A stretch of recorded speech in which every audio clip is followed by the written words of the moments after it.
মানুষ প্রায়ই ভাবে একজন পুরুষ যদি সত্যি তার স্ত্রীকে ভালোবাসে তাহলে সে কিভাবে অন্য নারীর প্রতি আকৃষ্ট হতে পারে। এই প্রশ্নটা শুধু সন্দেহের নয়, এটা ভেতরের ভয়, আঘাত আর না বলা অনেক অনুভূতির প্রতিফলন। কারণ ভালোবাসা থাকা সত্ত্বেও আকর্ষণ জন্মানো, এই বাস্তবতাটা অনেকের জন্য মেনে নেওয়া কঠিন। কিন্তু সত্যিটা হলো, আকর্ষণ সবসময় বিশ্বাসঘাতকতা নয়। আর বিশ্বস্ততা মানে আকর্ষণ না হওয়া নয়। বিশ্বস্ততা মানে হলো সেই আকর্ষণের পরেও সীমা না ভাঙা। আজ আমরা কোনো গল্প বানাবো না, কাউকে দোষ দেব না বা আবেগে ভাসবো না। আজ জানবো মনস্তত্ত্বের আলোকে সেই গভীর সত্যগুলো, যেগুলো বেশিরভাগ মানুষ মুখে বলে না, কিন্তু নীরবে প্রায় সব সম্পর্কের কাজ করে। কেন একজন বিবাহিত পুরুষ স্ত্রী থাকা সত্ত্বেও অন্য নারীর প্রতি আকৃষ্ট হয়? এটা কি স্বাভাবিক প্রবৃত্তি, নাকি সম্পর্কের কোথাও লুকিয়ে থাকা ফাঁক? আর এই আকর্ষণ কিভাবে ধীরে ধীরে সম্পর্ক ভাঙতে পারে, অথবা সঠিকভাবে সামলালে সম্পর্ককে আরও শক্তও করতে পারে? চলুন ধীরে ধীরে সেই প্রশ্নগুলোর উত্তর খুঁজে নিই, খোলামেলা, বাস্তব আর নিরপেক্ষভাবে। নাম্বার ১, নতুনত্বের আকর্ষণ। মানুষের মস্তিষ্ক স্বভাবতই নতুনের দিকে বেশি আকৃষ্ট হয়। এটা কোনো চরিত্রের দুর্বলতা নয়, বরং মানুষের নিউরোলজিক্যাল প্রবৃত্তি। যখন একজন পুরুষ দীর্ঘদিন একই সম্পর্ক, একই রুটিন, একই আচরণ আর একই আবহের মধ্যে থাকে, তখন তার মস্তিষ্ক ধীরে ধীরে সেই উদ্দীপনাকে স্বাভাবিক ধরে নেয়। নতুন কোনো নারীর ক্ষেত্রে তার কথা বলার স্টাইল, হাসি, চোখের ভাষা, অচেনা আচরণ বা ভিন্ন দৃষ্টিভঙ্গি, এই সব কিছু মস্তিষ্কে হঠাৎ করে ডোপামিন রিলিজ ঘটায়। এই ডোপামিনই হলো সেই রাসায়নিক যেটা মানুষকে বলে, এটা ইন্টারেস্টিং, এটা আলাদা, এটা উত্তেজনাকর। কিন্তু এখানেই সবচেয়ে বড় ভুল বোঝাবুঝি তৈরি হয়। এই আকর্ষণটা ভালোবাসার অভাব থেকে আসে না, বরং আসে পরিচিত জিনিসে অভ্যস্ত হয়ে যাওয়ার কারণে। স্ত্রীকে সে ভালোবাসে, বিশ্বাস করে, নিরাপদ অনুভব করে, কিন্তু নতুন নারীর কাছে সে পায় অনিশ্চিত উত্তেজনা। আর মানুষের মস্তিষ্ক অনিশ্চিত উত্তেজনাকে খুব দ্রুত বিশেষ মনে করে। এটা ঠিক যেমন একই গান বারবার শুনলে তার আবেগ কমে যায়, কিন্তু নতুন গান প্রথম শুনলেই মন আটকে যায়। তার মানে এই নয় যে পুরনো গানটা খারাপ, বরং সেটাই সবচেয়ে গভীরভাবে হৃদয়ের অংশ হয়ে গেছে। নতুনত্বের আকর্ষণ বিপজ্জনক তখনই হয় যখন পুরুষ এই সাময়িক অনুভূতিকে স্থায়ী সত্য ভেবে ফেলে। কারণ ডোপামিনের উত্তেজনা কমে যায়, কিন্তু স্ত্রীর সাথে তৈরি হওয়া বিশ্বাস, স্মৃতি আর বন্ধন, সেগুলোই টিকে থাকে।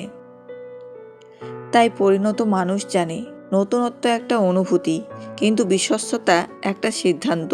এই সিদ্ধান্তই ঠিক করে দেয় সে একজন সাধারণ মানুষ থাকবে নাকি দায়িত্বশীল স্বামী। নাম্বার ২, আবেগী সংযোগের ঘাটতি। অনেক পুরুষ অন্য নারীর দিকে ঝোঁকে শরীরের কারণে নয়, বরং এমন এক অভাবের কারণে যেটা সে নিজেও অনেক সময় ঠিকভাবে বুঝতে পারে না। এই অভাবটার নামই হলো আবেগী সংযোগের ঘাটতি। একটা সম্পর্ক টিকে থাকে শুধু একসাথে থাকা দিয়ে নয়, টিকে থাকে বোঝাপড়া, কথা বলা আর অনুভূতির আদান প্রদান দিয়ে। কিন্তু সময়ের সাথে সাথে যখন কথা বলা শুধু প্রয়োজনের মধ্যে সীমাবদ্ধ হয়ে যায়, অনুভূতি শেয়ার করা কমে যায়, আজ কেমন আছো প্রশ্নটা আর গভীর হয় না, তখন ধীরে ধীরে দুজনের মধ্যে একটা নীরব দূরত্ব তৈরি হয়। এই অবস্থায় যদি কোনো নারী মন দিয়ে শোনে, তার কথাকে গুরুত্ব দেয়, তাকে বোঝার চেষ্টা করে বা শুধু বলে, তোমার কথাটা আমি বুঝতে পারছি, তাহলেই পুরুষের ভেতরে এমন একটা অনুভূতি জন্মায় যেটাকে সে ভুল করে আকর্ষণ বলে ধরে নেয়। আসলে সে নারীর প্রতি নয়, সে আকৃষ্ট হয় নিজেকে বোঝা হয়েছে এই অনুভূতির প্রতি। স্ত্রীর সাথে সে হয়তো দায়িত্ব, সংসার আর বাস্তবতার কথা বলে, কিন্তু অন্য নারীর কাছে সে আবার মানুষ হয়ে উঠতে পারে, যেখানে তাকে বিচার করা হয় না, শুধু শোনা হয়।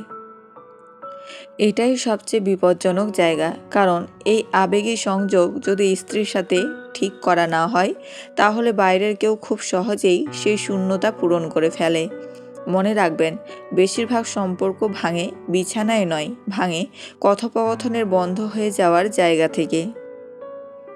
যে পুরুষ নিজের স্ত্রীর সাথে মন খুলে কথা বলতে পারে, নিজের দুর্বলতা শেয়ার করতে পারে, তার জন্য বাইরের আকর্ষণ কখনোই গভীর হয় না, কারণ যেখানে আবেগী সংযোগ পূর্ণ, সেখানে অন্য কেউ ঢোকার জায়গা পায় না। নাম্বার 3, পুরুষের অহং ও স্বীকৃতির চাহিদা। অনেক পুরুষ যা স্বীকার করে না, কিন্তু গভীরে গভীরে অনুভব করে, সে চায় নিজেকে গুরুত্বপূর্ণ, আকর্ষণীয় ও প্রয়োজনীয় মনে করতে। এই চাওয়াটার নামই হলো স্বীকৃতির চাহিদা, আর এর সাথে জড়িয়ে থাকে পুরুষের অহং। দাম্পত্য জীবনের সময়ের সাথে সাথে যখন প্রশংসা কমে যায়, তুমি ভালো করছো কথাটা শোনা যায় না, তাকে শুধু দায়িত্বশীল মানুষ হিসেবেই দেখা হয়, তখন পুরুষের ভেতরে ধীরে ধীরে একটা প্রশ্ন জন্ম নেয়, আমি কি এখনও কারো চোখে বিশেষ? এই অবস্থায় যদি অন্য কোনো নারী তার কথা শুনে মাথা নেড়ে সম্মতি দেয়, ছোট কাজেও প্রশংসা করে বা ইঙ্গিতে বোঝায় যে সে আকর্ষণীয়, তাহলে পুরুষের অহং হঠাৎ করে জেগে ওঠে। সে নারীর প্রতি নয়, সে আকৃষ্ট হয় নিজেকে আবার গুরুত্বপূর্ণ মনে হওয়ার অনুভূতির প্রতি। এখানে ভুলটা কোথায় হয় জানেন? পুরুষ তখন ভাবে, এই নারী আমাকে বোঝে, সম্মান করে, গুরুত্ব দেয়, কিন্তু আসলে সে খুঁজছে নিজের হারিয়ে যাওয়া আত্মমর্যাদা আর স্বীকৃতি।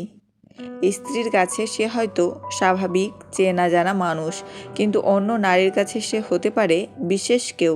এই বিশেষ হওয়ার অনুভূতিটাই অনেক সময় সাময়িক আকর্ষণকে বিপজ্জনক পথে নিয়ে যায়। সত্যিটা হলো, যে পুরুষ নিজের ভেতরের আত্মসম্মান নিজেই গড়ে তুলতে পারে, তার অহং অন্যের প্রশংসার ওপর নির্ভর করে না। আর যে দাম্পত্য সম্পর্কে পারস্পরিক স্বীকৃতি আর কৃতজ্ঞতা থাকে, সেখানে বাইরের প্রশংসা শুধু শব্দ হয়, প্রলোভন নয়। নাম্বার 4, যৌন সম্পর্কের একঘেয়েমি। দীর্ঘদিন একসাথে থাকলে অনেক সম্পর্কেই যৌন জীবন ধীরে ধীরে একঘেয়ে ও যান্ত্রিক হয়ে যায়। আবেগের কথা বলা কমে যায়, চাওয়াগুলো বলা হয় না, আর মিলন শুধু অভ্যাসে পরিণত হয়।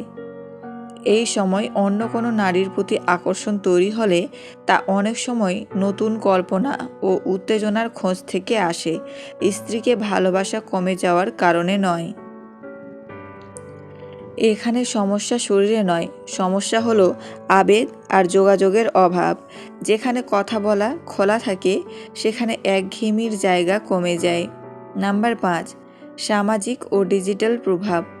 আজকের সময়ে পুরুষেরা চারপাশে প্রতিনিয়ত অসংখ্য নারীর ছবি, ভিডিও আর উপস্থিতির মুখোমুখি হয়। Social media, reels, status, chat সব কিছু মিলিয়ে এই অতিরিক্ত ভিজুয়াল এক্সপোজার মস্তিষ্ককে বারবার তুলনা করতে শেখায়, তার নিজের সম্পর্ককে কম উত্তেজনাকর মনে করায়। সমস্যা আকর্ষণ হওয়াই নয়, সমস্যা হলো সীমা না টানা। যে পুরুষ নিজের মন আর চোখ নিয়ন্ত্রণ করতে পারে, ডিজিটাল দুনিয়াও তার সম্পর্ক নষ্ট করতে পারে না। নাম্বার 6, আকর্ষণ, বিশ্বাসঘাতকতা। অন্য নারীর প্রতি আকর্ষণ হওয়া মানবিক, কিন্তু সেই আকর্ষণকে কাজে পরিণত করা ব্যক্তিগত সিদ্ধান্ত। এখানেই চরিত্র আর দায়িত্বের পার্থক্য তৈরি হয়। আকর্ষণ আসে মনের ভেতর থেকে, কিন্তু বিশ্বাসঘাতকতা ঘটে সীমা ভাঙলে। পরিণত পুরুষ জানে, মনে আশা ভাবনাকে সবসময় অনুসরণ করতে হয় না।